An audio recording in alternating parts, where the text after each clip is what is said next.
Street sleepers are among us through awful seasons of the year, but often for a lot more reasons than didn't instantly seem to appear. Now, if I explain one huge factor, then you might react in a different way when you spot them on the street, freezing through long, cold, lonely days. And you'd be amazed to see the correlation between the homeless and poor mental health. And it shouldn't need explaining to those that are mentally well. You see, the overlapper are those that are trapped inside a fragile mind, can extend the gap between the cracks. So let's just try to be more kind. Let me tell you a story about a man called Joe. Now, he was a royal engineer for a hell of a lot of years before his mind began to go. He once owned a big house, had a beautiful wife, 3 kids and 2 brand new cars on his drive. But everything seemed to slip his grip when he began to lose his mind. When his degree in engineering became little use to him, he soon earned a thirst in surviving by finding things in bins. Joe was such a proud man until his lid was flipped. He's long since forgotten his wife, and he never sees his kids. His ill mental health won't kill him, but he might just kill himself. Under a bus or jumped under a tube to end his living hell. He really tries not to think about all the history that he's had. He has long stopped missing his wife and his kids with a brand new dad. Now he can watch from afar, but it emotionally scars, breaks open old wounds.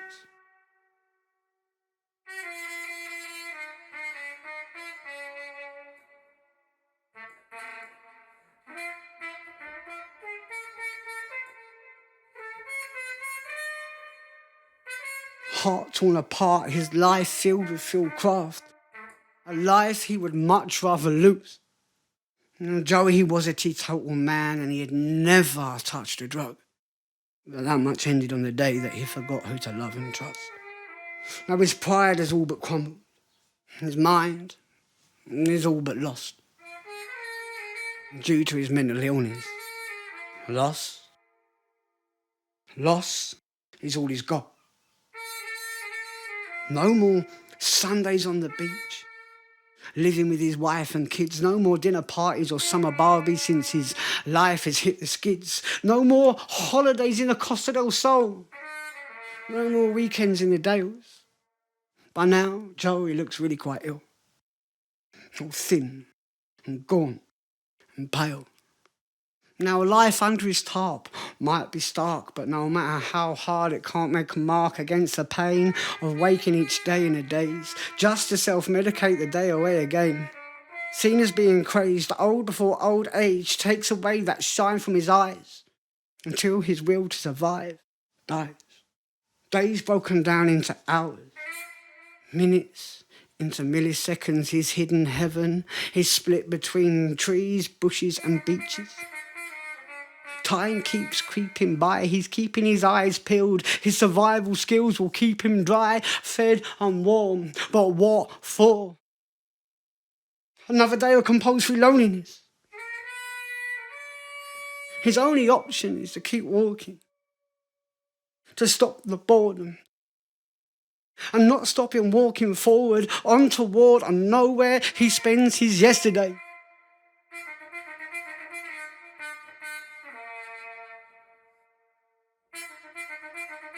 Yeah, every day is the same.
Now he can change the way the food he makes tastes before he eats.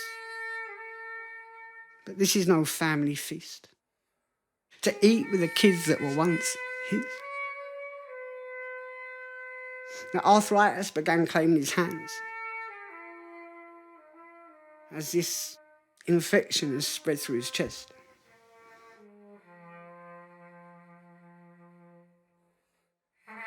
And he prays to a God he no longer believes in to bring about his death.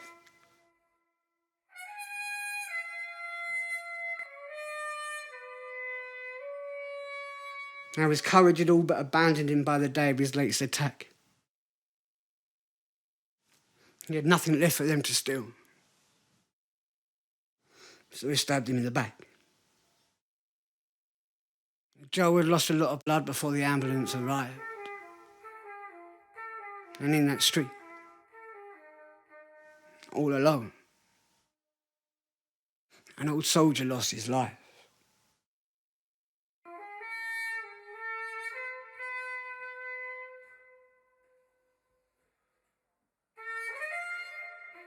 Now there was no one to attend his funeral or mourn Joe's tragic loss. He was popped in the oven with a couple of others in the name of cutting costs.